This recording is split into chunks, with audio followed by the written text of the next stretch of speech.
నుంచి అన్ని చేసే ప్రాసెస్ లో 1 or 2 మిస్ అయినప్పుడు అది కూడా పాజిటివ్ గా తీసుకుంటామే తప్ప మేము ఎలా పడితే అలా వాగడానికి నేనైతే ఇష్టం చూపించాను. ఎందుకంటే వెంకటరెడ్డి లాంటి వాళ్ళు చెబితే చాలా మంచి రీచ్ అవుట్ వస్తుంది స్టేట్ కూడా.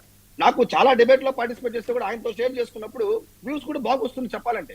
కాబట్టి వెంకటరెడ్డి గారు ప్రభుత్వానికి ఇలా మాట్లాడడం వల్ల కూటమికి కూడా కొంచెము చేయాలి పట్టాలనే ఉద్దేశంతో మేము పాజిటివ్ గా తీసుకుంటున్నాం అని తెలియజేసుకుంటూ వెంకటరెడ్డి లాంటి వాళ్ళు అప్పుడప్పుడు చెప్పాలని కూడా నేను కోరుకుంటున్నాను. సాహిబ్ గారు వన్ వర్డ్ కంక్లూజన్, సమయం చాలా తక్కువ ఉంది. ఇప్పుడు ఇక్కడ ఒకటండి, పాలక పక్షం తప్పులు చేస్తే చెప్పండి, ఓరక బొగ్గు నడుచుకుంటే ఉపయోగం ఏముంది? కాదండి, పళ్ళు రాలగొడతాం, మేము రాలగొట్టలేము పళ్ళు. హైదరాబాద్ లో కూర్చొని మాట్లాడటం కాదండి.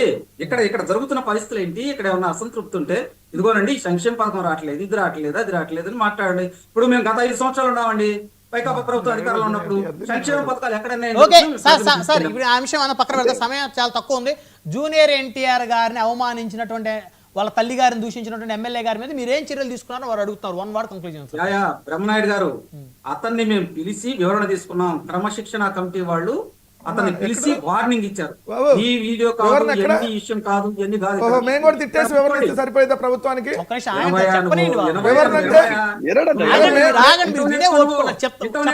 అసలు మీరెట్ట ఒప్పుకోండి సార్, మీకు వివరణ తీసుకున్నారంట, నేను తిట్టలేదండి అన్నారంట, ఓకే అండి వెళ్ళిపో అన్నారంట. మళ్ళీ దీనికి మీరు 5 నిమిషాలు అయితే టైం అయిపోయింది, మీరు ఎక్స్టెండ్ చేస్తే వివరణ అంటే ఏం తీసుకున్నారు, ఏం చెప్పాడు అది అడగండి.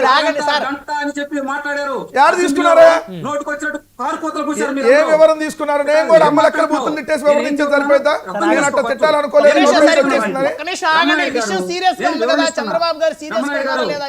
బ్రహ్మనాయుడు గారు, నేను వివరణ ఒప్పుకుంటే కాదా? అరే మీకేం తెలుసా అసెంబ్లీలో ఏ విధంగా మాట్లాడారు మీరు? చాలా సీరియస్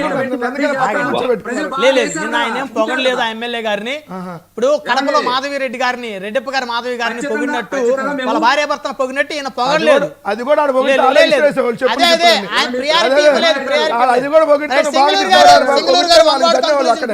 సింగళూరు వెంకటేష్ గారు 1 word కంక్లూజన్ ప్లీజ్. ఏమంటారు, మీరేమంటారు? ఆయన ఏదో వెంకటరెడ్డి గారు ఏమంటారు అంటారు, వివరణ తీసుకున్నారు అని అంటున్నారు.